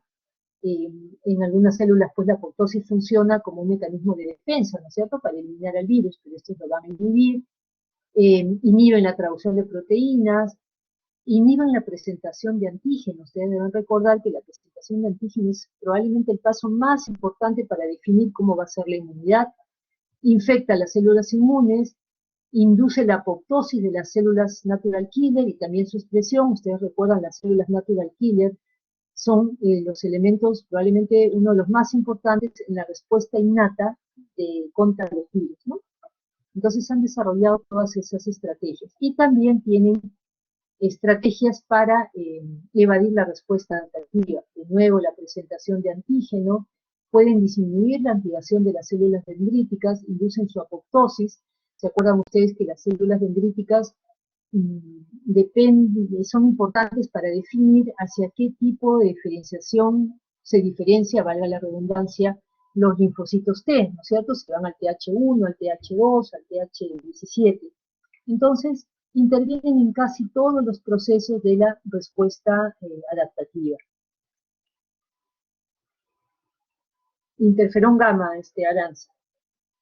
Entonces, el ciclo replicativo es el que ya hemos revisado, ¿no es cierto? Se une a la célula, ingresa a la célula, se replica en el núcleo y de acuerdo a momento de la transcripción o el tipo de genes, pueden ser los genes tempranos, inmediatamente tempranos, los tardíos, que cada uno de ellos se encarga de producir algún tipo de proteína para poder ensamblar al virus y que se elimine por exocitosis. Entonces, eso en general para los virus, para los tres tipos de virus herpes que vamos a ver, ya enfocándonos en los virus herpes simple 1 y 2, no es posible distinguirlos por microscopía electrónica. Su genoma tiene alta homología, 70%, pero sí son antigénicamente distinguibles. Eso quiere decir que hay serología para el herpes 1 y serología para el herpes 2. La forma principal de transmisión es por contacto directo. Entran por la mucosa, que puede ser la mucosa oral. Usualmente el herpes simple 1 por la mucosa oral y el herpes simple 2 por la mucosa genital, pero no necesariamente siempre es así. Producen efecto citopático directo, o sea, dañan las células, por eso causan las lesiones como las vesículas, las úlceras que vemos. Se diseminan como por célula a célula, de modo que evaden el sistema inmune, pero también forman sincicios. ¿Se acuerdan que los sincicios eran agrupaciones de células cuando estas células perdían su membrana y formaban como una gran célula con varios núcleos. Eso también les protege del sistema inmune y les permite proliferar. Y parte del daño que producen uno es por el efecto citopático del virus, pero también por consecuencia de la respuesta inmune. Entonces, las lesiones que vemos ahí son las típicas, ¿no? Estas lesiones que son vesículas con líquido transparente sobre una base eritematosa que luego van a progresar a úlceras, a costras. Aquí son lesiones que vemos genitales, igualito vesículas, base eritematosa, aquí también vemos. Entonces, son las fuentes o los lugares principales iniciales de replicación. También se pueden ingresar por el nervio olfatorio, sobre todo cuando las lesiones son en cara, y independientemente por dónde ingresen, podrían llegar hasta el sistema nervioso central. De nuevo les digo, no es muy frecuente estas encefalitis, pero pueden ocurrir. Y es más frecuente la encefalitis por el virus herpes 1 que por el virus herpes 2.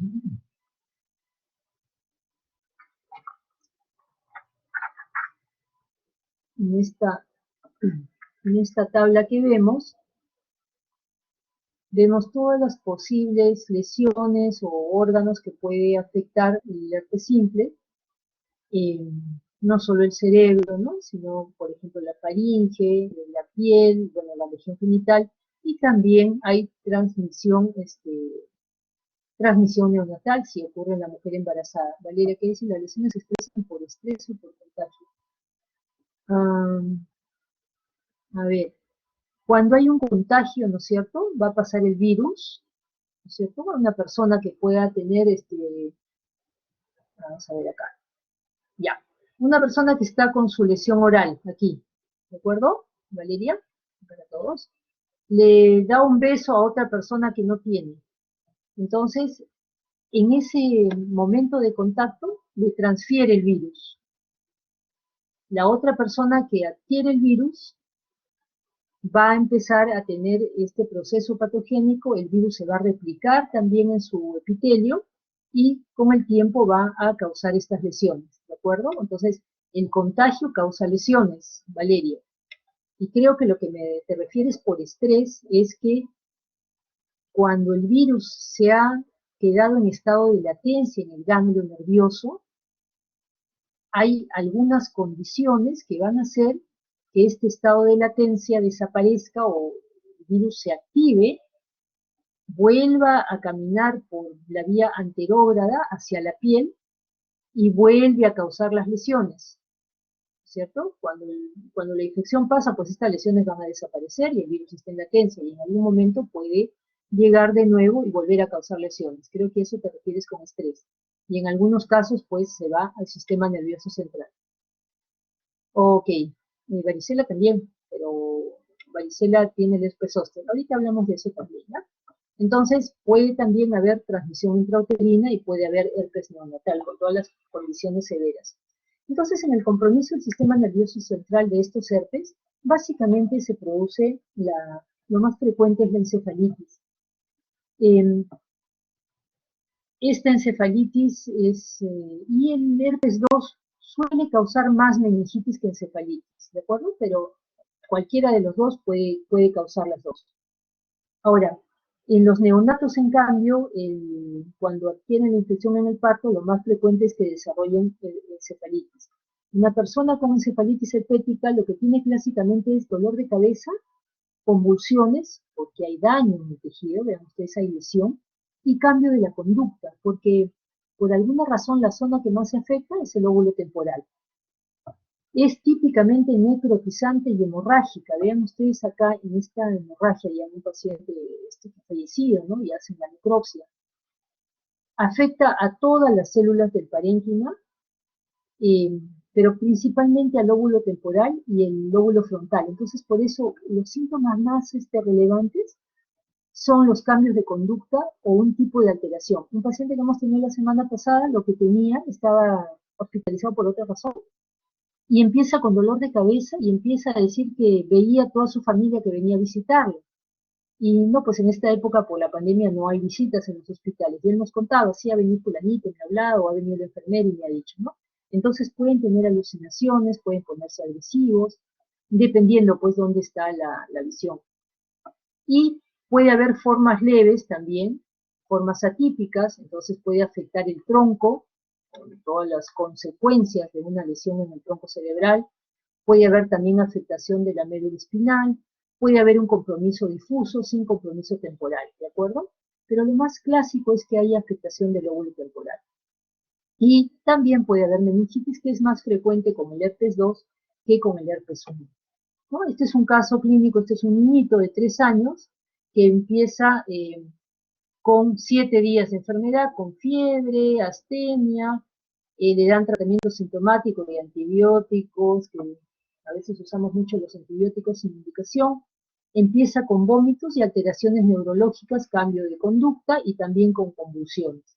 Le hacen una punción lumbar, ven pleocitosis, aumento de células, pero no tan alta como para pensar en un problema bacteriano, a predominio mononuclear, ¿no es cierto? Eso nos orienta más que sea un problema viral, que sea un problema bacteriano. El problema bacteriano va a tener predilección de polimorfos nucleares.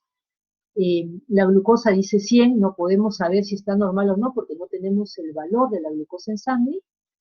Le hacen un ELISA que es positivo para anticuerpos IgM. ¿Se acuerdan ustedes que el IgM es el primero que aparece? En el caso de un niño chiquito nos puede sugerir que esa sea la causa, ¿no?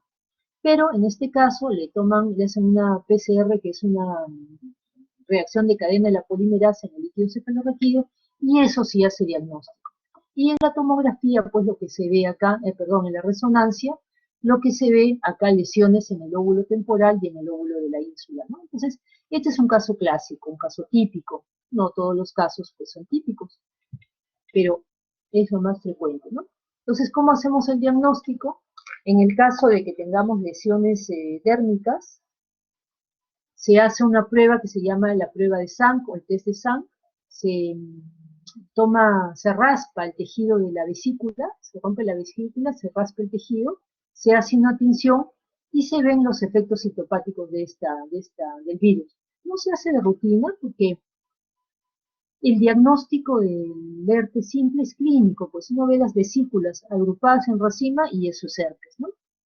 También se puede hacer inmunofluorescencia directa, pero no se hace pues de rutina, a menos que uno tenga duda. Puede hacer cultivo celular, Shell vial, que es otro tipo de cultivo, tampoco de rutina. La serología no es útil, excepto en neonatos. Y la prueba de elección es la reacción en cadena de polimerasa, que era IFD, inmunofluorescencia directa, que va a detectar el antígeno, ¿ya? Sebastián, pero no se hace de rutina. La prueba diagnóstica de elección es la de reacción en cadena de polimerasa, y en el caso de las imágenes, la de elección es la resonancia, donde vamos a ver las lesiones que hemos visto en este paciente, ¿no? Y en cuanto al virus de la varicela, que ya lo vimos, tiene un ciclo de replicación parecido, solo que es un virus más pequeño. Ya recuerdan ustedes que la primera infección se la llama varicela, la reactivación se llama herpes zóster, y que en caso de inmunodeficiencia puede aparecer un cuadro diseminado, potencialmente normal. Ya recuerdan ustedes la patogenia, ingresa por vías respiratorias, se replica en el tracto respiratorio y en los linfáticos. Aquí hay una viremia primaria que siembra el vaso, hay una viremia secundaria que se lleva a la piel, ¿no es cierto? Fue pregunta de examen y que hubo un error en alguno de las alternativas, ¿no es cierto? Entonces la viremia secundaria es la que siembra las mucosas, produce la varicela, el virus se guarda en los ganglios nerviosos, ¿no es cierto?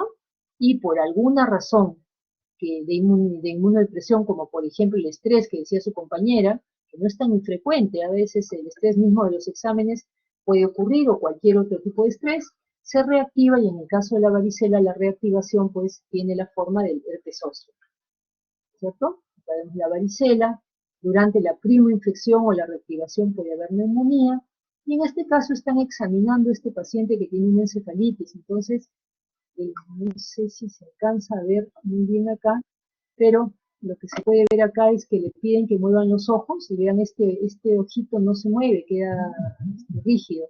y solamente el ojo derecho es el que se mueve, ¿no? Entonces es ya una lesión neurológica por causa de esta encefalitis. Y, bueno, el herpes zóster, que es la forma de reactivación, a partir de los ganglios de las raíces dorsales o también de los nervios craneales. Cuando se guarda en la neurona y en la parte y en el periodo activo puede lesionar la neurona, de modo que hay dolor durante el herpes, durante el brote del herpes hay dolor y es por esa razón. Y puede reactivarse a nivel de cualquier ganglio, ¿no? Y dependiendo del ganglio de donde se reactive es que va a complicar el dermatoma que inerva ese ganglio, ¿no? Aquí vemos el ganglio dorsal, aquí es un ganglio, pares craneales. Es cierto que si te varicela los síntomas son muy fuertes, que pueden ser muy graves. Sí, Valeria, es verdad. En general, estas infecciones en los niños son menos severas, en adultos son más severas, es verdad. Y veamos acá, por ejemplo, esta es una manifestación de una varicela hemorrágica. Esta varicela hemorrágica suele ser, acá solo vemos la hemorragia, y además si ustedes revisan luego sus dermatomas, van a ver que acá está comprometido más de un dermatoma. Y estas son características de personas con algún tipo de inmunodepresión. Es decir, si yo veo un zóster que compromete solo un dermatoma, es un zóster típico, digamos, no me hace pensar más. Pero si veo que el zóster reactiva en más de un dermatoma, o es necrotizante como vemos acá, o perdón, hemorrágico como vemos acá, entonces sí hay que sospechar que hay un estado de inmunodepresión más allá de la edad, o que tuvo estrés, o que tuvo alguna otra condición. Y las complicaciones neurológicas, que es lo que nos ocupa de este virus de la varicela, pueden ser tanto consecuencia de la infección primaria como de la reactivación, y es una gran espectro de infecciones. La neuralgia posherpética, de hecho, es lo más frecuente. Se queda tan lesionada la neurona que el paciente queda con dolor por meses, hasta a veces por años, a veces nunca se le da el dolor, pero también puede invadir la médula espinal causando mielitis o las arterias cerebrales. Un cuadro muy típico de la varicela es la ataxia aguda cerebelosa, que es evidencia de la cerebelitis, o sea, inflamación del cerebelo. Entonces, cuando ustedes vean una ataxia cerebelosa de causa infecciosa, siempre piensen en varicela. Es bastante típico de varicela. Pero también un problema importante de la varicela es que puede causar vasculopatías, y entonces va a lesionar los vasos, en este caso el sistema nervioso central, tanto a los pequeños como medianos vasos, tanto en arterias cerebrales. Entonces produce una vasculitis, con todas las consecuencias que puede causar una vasculitis en el cerebro. Entonces, ante una sospecha de vasculitis cerebral, también hay que pensar en eso. Ahora, otro aspecto importante acá del diagnóstico es que cuando hay una encefalitis, ya sea del virus herpes 1, herpes 2 o de varicela, una manifestación neurológica, no siempre hay lesiones dérmicas. O sea, puede uno no ver y uno piensa que es otra cosa. En este paciente que les contaba que presentó con alucinaciones, este señor al inicio no tuvo lesiones dérmicas. Lo sospechamos por el cuadro, le dolía la cabeza y había trastorno de conducta. Entonces pensamos primero es herpes simple o varicela. Y en el transcurso de los días es que recién aparecieron lesiones vesiculares en el brazo, ¿no? Entonces ya con eso nos orientó al diagnóstico de una encefalitis por herpes simple, probablemente herpes 1, ¿no? Este es solamente el caso. Este es un paciente que tiene VIH, de modo que tiene una condición de inmunosupresión. Miren ustedes, 4 células de CD4, lo normal es de por lo menos de 400 a 1100, 1200. Entonces tener 4 es casi no tener, es casi como tener 0. Entonces el paciente hace una infección por varicela, no tiene inmunidad celular, ¿no es cierto? De modo que hace una infección diseminada, vean ustedes acá, hemorrágica, que nos hace pensar en un problema de inmunodepresión, y con lesiones en el cerebro, ¿no? Pues hace una encefalitis. Entonces estos cuadros, pues, no los vemos tanto, pero son característicos de personas con inmunodepresión severa.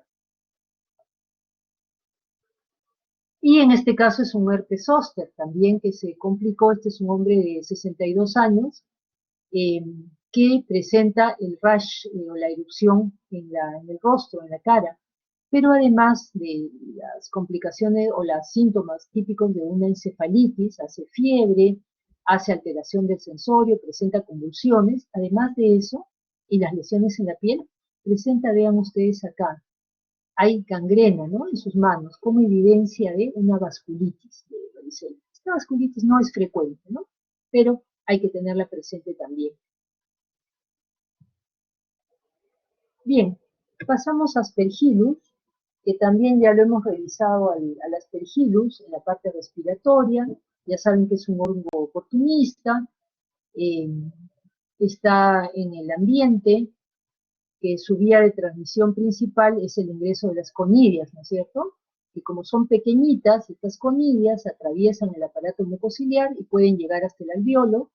En el alveolo viene el macrófago y lo engulle, de modo que si lo logra destruir, ahí nomás se queda la infección. Si el sistema de defensa no es muy adecuado, entonces van a lograr infectar el pulmón, causar lesión pulmonar, que hasta ahí nos quedamos en la otra clase, ¿verdad? O según el nivel de inmunidad, va a causar diferentes formas clínicas. La forma alérgica es solamente una reacción al hongo, o sea, una reacción alérgica al hongo, no hay lesión en el pulmón. Los aspergilomas que vimos, que es cuando estos conillos se alojan en una cavidad, ¿no es cierto?, del pulmón y forman estas bolas fúngicas. Pero en pacientes que tienen alteración de la inmunidad, entonces se presentan en forma invasiva o diseminada. En estas formas, la infección no logra ser controlada aquí a nivel del pulmón y pasa al torrente sanguíneo y va a invadir, puede invadir el mismo pulmón o llegar a la sangre e invadir otros órganos. Entonces, la ocurrencia de la infección del sistema nervioso central es parte de la aspergilosis invasiva diseminada. Entonces, ¿qué ocurre? Esta es una causa muy importante de morbilidad y mortalidad en algunos grupos de pacientes inmunodeprimidos severos. Hay varias especies que se reconocen como patógenas: el Aspergillus fumigatus, flavus y terrius. El más frecuente es el fumigatus. Una explicación que se intenta dar a esto es que tiene las conillas más pequeñitas, entonces podrían llegar con más facilidad hasta el alveolo, ¿verdad? Ahora, el contacto con conillas es frecuente, probablemente nosotros las aspiramos en varios sitios donde estamos, pero la enfermedad invasiva no es frecuente, por suerte, ¿no? Entonces tiene que haber una alteración importante del sistema inmune. Ahora, en general hay dos condiciones importantes que constituyen un factor de riesgo. Uno de ellos es recuento de neutrófilos menos de 500. A ver, ¿quién me dice en quién podemos tener, qué grupo de personas, recuento de neutrófilos menos de 500? A ver, ¿en qué tipo de pacientes? ¿Quién puede tener neutrófilos menos de 500? Ya Aranza, los que hacen quimioterapia a la cabeza. ¿Qué enfermedad tiene neutrófilos menos de 500? A granulocitosis, ya Samantha, bien. Sí, trasplantados, especialmente los trasplantados medulosos, los leucémicos, Carolina, anemia, ya. Sebastián, probablemente aplasia medular sería, ¿ya? Porque anemia plásica habla de solamente deficiencia de glóbulos rojos, pero aplasia medular sí, ¿no? Ok. Entonces, ese grupo de pacientes es el que presenta estos problemas, ¿no? Tratamiento con corticoides, inmunosupresores, lo que han dicho ustedes. Entonces, esos son los dos principales factores de riesgo. Y como esto está en el ambiente, los brotes a veces se asocian a arreglos que se hacen en los hospitales. Como se arregla pues un área del hospital, se está construyendo, y eso facilita que se diseminen las conillas, ¿no? O en el ambiente en general. Entonces, los pacientes con leucemia, los quimioterapias, los trasplantados son los principales grupos de riesgo, ¿no? Y entonces podremos, por lógica, concluir que los neutrófilos son el principal mecanismo de defensa contra las hifas, ¿sí? Que son la forma que causa enfermedad en el tejido. Y también, si ustedes recuerdan, el mecanismo patogénico de la aspergilosis era la hifa-invasión, ¿se acuerdan? Que estas hifas invadían el vaso sanguíneo y formaban como trombitos de hifas, ¿no es cierto? Entonces estos trombos iban y ocluían a los vasos, y al ocluir los vasos causaban hemorragia y necrosis del tejido que irriga estos vasos, ¿no? Entonces, cuando se ve en la patología, en la fase aguda, lo que se ve son neutrófilos alrededor de los vasos destruidos, vemos acá, ¿no es cierto? Se ven alrededor de cuando es agudo, neutrófilos en vasos destruidos. Ahora, las manifestaciones no son tan específicas y dependen de la área del cerebro que está afectado. Entonces, imagínense la bola de Aspergillus que está viajando por las arterias y llega pues de repente por la arteria cerebral media e invade la zona del cerebro y causa un absceso, que son estas las imágenes de absceso, ¿no? En este caso del Aspergillus, de modo que dependiendo de dónde lesione, pues el paciente va a tener síntomas, puede tener convulsiones, puede tener una hemiparesia, puede tener hipertensión endocranial. A un ratito, Sebastián, ahorita regresamos a hacer los neutrófilos, ¿no? Ahora, imagínense que están causando necrosis en vasos que irrigan algunas zonas de la piel, entonces vean la piel misma se necrosa, o vean acá por una sinusitis que se rompe literalmente el hueso, ¿no es cierto?, del paladar. Entonces podemos saber las lesiones necróticas. Entonces, es una enfermedad bastante aparatosa. Y especialmente en personas que están muy lesionadas, pues. El diagnóstico lo podemos hacer en examen directo cuando raspamos alguna lesión y vemos estas hifas. Característicamente las hifas se ven cuando hacemos la biopsia, que atraviesan los vasos. Característicamente son unas hifas septadas con ángulos de 45 grados, es lo que se describe. Y en la fase aguda, lo que podemos ver es neutrófilos, abundantes neutrófilos alrededor, no se ve con tanta claridad, neutrófilos alrededor de los vasos que están destruidos. Cuando ya progresa la enfermedad, fase subaguda, ya vienen más macrófagos que están alrededor de las áreas necróticas, ¿no?, que tratan de engullir esto. Y en la fase crónica ya vemos linfocitos, células plasmáticas, células gigantes y algunos eosinófilos, ¿no? Entonces este es un vaso que está pues ahí con las hifas. Aquí vemos la lesión del cerebro, que está toda necrosada, y en la biopsia pues es lo que vemos, inflamación y la angioinvasión, que es la característica típica de la aspergillus. ¿Cómo hacemos diagnóstico? Podemos hacer cultivos, podemos hacer el examen directo, es formas importantes y necesarias de diagnóstico, pero también nos ayuda a la detección de antígenos. Detectamos los galactomananos, que estos antígenos se liberan cuando hay infección sanguínea, o sea, cuando las hifas han llegado a la sangre, es que van a aumentar estos antígenos, de modo que sí lo usamos en la vida diaria, nos sirve para hacer seguimiento y para contribuir al diagnóstico. Bien, y para terminar, vemos las amebas de vida libre, y como veo que ustedes les han dado bibliografía para leer sobre estas amebas. Estos son enfermedades que son extremadamente deprimentes, pues, porque el pronóstico es muy malo. La mayoría de personas fallecen cuando se infectan. Y se han descubierto a partir de una infección en un animal. Se encuentran en ambientes húmedos y pueden sobrevivir como parásitos en un huésped o como organismos de vida libre. A esto se le llama anfizoica, ¿no? Por eso se les dice amebas anfizoicas. Y en el hombre producen la meningitis amebiana primaria, la encefalitis amebiana granulomatosa, vean ustedes meningitis y encefalitis, y se denominan primarias en este caso, porque llegan pues al cerebro y causan encefalitis de manera primaria. En la fase subaguda, los macrófagos aranza. En cambio, la encefalitis que causa la etamohistolítica es la encefalitis secundaria, porque a partir de la localización intestinal es que recién llega al cerebro, por eso le denominamos secundaria, ¿no?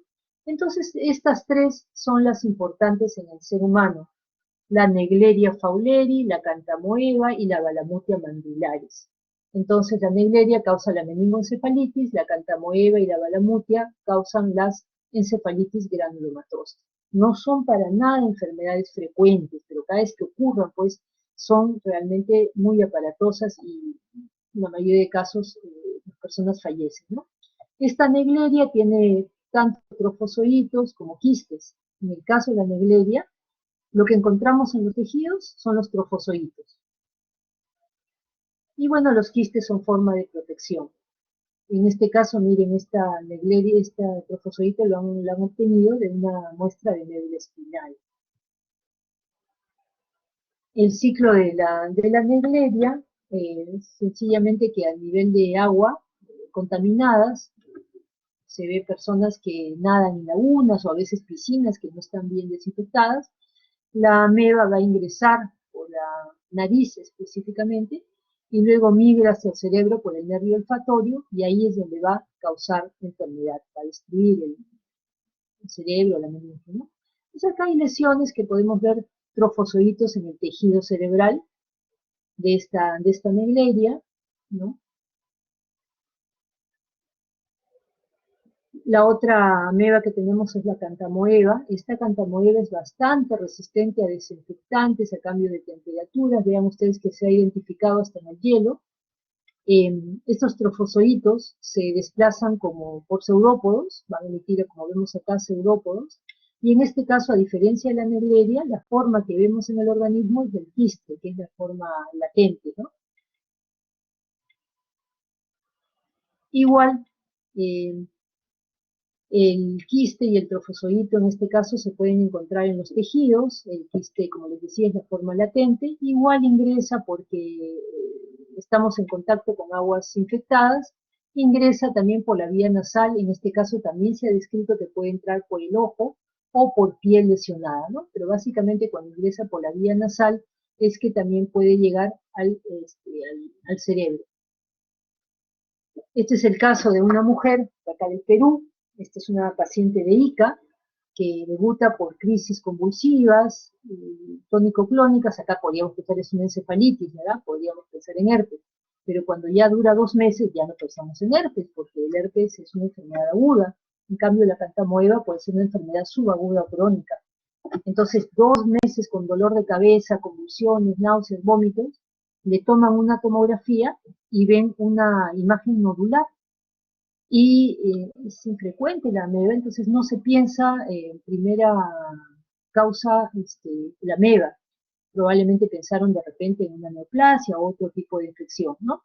Pero al final la paciente fallece, le hacen la necropsia y lo que ven necrosis del parénquima, con compromiso meningio. Y además necrosis en otros órganos. Y cuando ven la microscopía ven trofozoitos como ameba de vida libre, que acá no lo pueden diferenciar solamente por la microscopía. Entonces le hacen un estudio de biología molecular en el extranjero y es donde pueden recién identificar a la ameba, ¿sí? Entonces ver un trofozoito de ameba de vida libre en microscopio no me da diagnóstico de especie, ¿no? Solo me dice es una ameba de vida libre. Y veamos acá, pues en la autopsia, cómo se ve la necrosis en el cerebro. eh, es una encefalitis necrotizante en varias zonas del cerebro y los trofozoitos de la ameba que se ven aquí en la imagen. También puede dar úlceras granulomatosas, han visto en el ciclo que también puede ingresar por la piel, entonces da estas úlceras crónicas granulomatosas que hay que plantear el diagnóstico diferencial con otras causas de úlcera crónica granulomatosa, por ejemplo tuberculosis, por ejemplo algunos hongos como histoplasmosis y otros. Y recién la patología es la que nos va a dar el diagnóstico. También entra por los ojos, ¿recuerdan? Entonces en el ojo puede causar estas queratitis importantes que pueden dejar a la persona ciega por esta lesión de su córnea. Y bueno, acá son algunas otras imágenes de los quistes, ¿no? En el tejido y de los trofozoitos de la ameba. Y la balamutia, que también acá vemos un caso en el país, este es un niñito de 9 años de Trujillo, con una enfermedad mucho más prolongada, ya una enfermedad crónica, 7 meses, y empieza con esta placa eritematosa que va creciendo.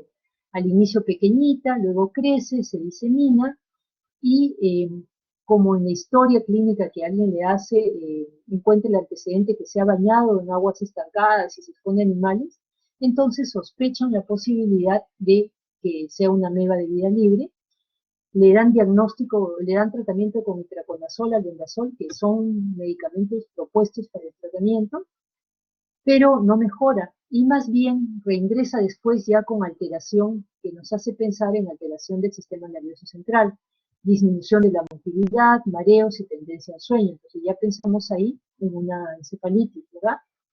Le hacen una punción lumbar y encuentran aumento de proteínas, disminución de glucosa, lo que no quiere decir que hay algún factor que está consumiendo la glucosa, y predominio de linfocitos. Con cultivos bacterianos negativos, seguro que siguen sospechando una ameba, le dan dexametasona, anfotericina y fluconazol, pero los signos neurológicos siguen empeorando, hay mayor compromiso, sigue la convulsión y el niño fallece a los 11 días, ¿no? Bastante rápido. Y en la necrosia también le ven lesiones necróticas y lesiones de los vasos que hacen pensar en causa amebiana y trombosis en partes del sistema nervioso central. Entonces, también, parecido a Aspergillus, produce trombosis, ¿no es cierto? Por mecanismos un poco diferentes, pero también trombosis e infarto. Esta balamuto se identificó en un zoológico, en un mandril, que falleció por una encefalitis. Entonces, ahí reconocieron esta balamutia. También tiene dos formas su ciclo de vida, como trofozoito y una forma quística, y también tiene un movimiento ameboideo en los cultivos, que eso le sirve a los microbiólogos para sugerir el diagnóstico. Entonces también se contrae o se contagia uno cuando entra en contacto, sobre todo con aguas contaminadas. Estas amebas ingresan por la nariz o también pueden ingresar por piel lesionada. Entonces, hemos visto el caso del niño, ¿no es cierto? Puede empezar por lesiones cutáneas, se disemina por vía hematógeno a cualquier órgano, entonces ahí podemos encontrar quistes o trofozoitos, y posteriormente, más o menos 5 o 8 meses de la lesión cutánea, vean ustedes que pasa bastante tiempo, es que llega al sistema nervioso central con las manifestaciones típicas de una encefalitis. Y en general los pacientes van a fallecer, ¿no? A pesar del mejor tratamiento que se les pueda dar, ¿no? Entonces, estas son imágenes acá de la bibliografía, de la forma de ingreso y algunos tipos de lesiones que tienen los pacientes. En este caso, ingresó por la vía nasal, pero también pues lesiona la piel de la nariz. El diagnóstico se puede hacer por tinción directa, pero tienen apariencia similar, de modo que podemos decir que es una ameba de vida libre, no la podemos diferenciar solamente por la tinción directa. Se pueden cultivar, se puede hacer prueba de reacción en cadena de la polimerasa o técnicas de inmunohistoquímica, pero el diagnóstico confirmatorio es con técnicas moleculares, que amplifican, pues en este caso, este gen en la balamutia. Bien, acá son imágenes de diagnóstico de quistes, de trofozoitos. Bien, revisen la bibliografía que les han dejado a ustedes sobre las amebas de vida libre, que es interesante lo que les han dejado. Muy bien, muchachos, muchachas, ¿alguna pregunta? Entonces, la mejor es PCR, sí, Sebastián. Se requiere PCR para identificarlo, ¿no? Ok, Valeria, clínicamente son similares. La meningoencefalitis es más aguda, ¿no es cierto? Va a una meningitis. En cambio, la balamutia y la otra dan lesiones granulomatosas. Ahí podrías decir que son similares. Meningococo se elimina del organismo Sí, Claudia, el meningococo no establece latencia. Él o te mata o él se muere y ya se cura la persona. Mm, bien. Ok, chicos, gracias. No hay más preguntas. Buenas noches entonces. Nos encontramos creo el próximo martes. Creo que no se olvide para... Ah, ya.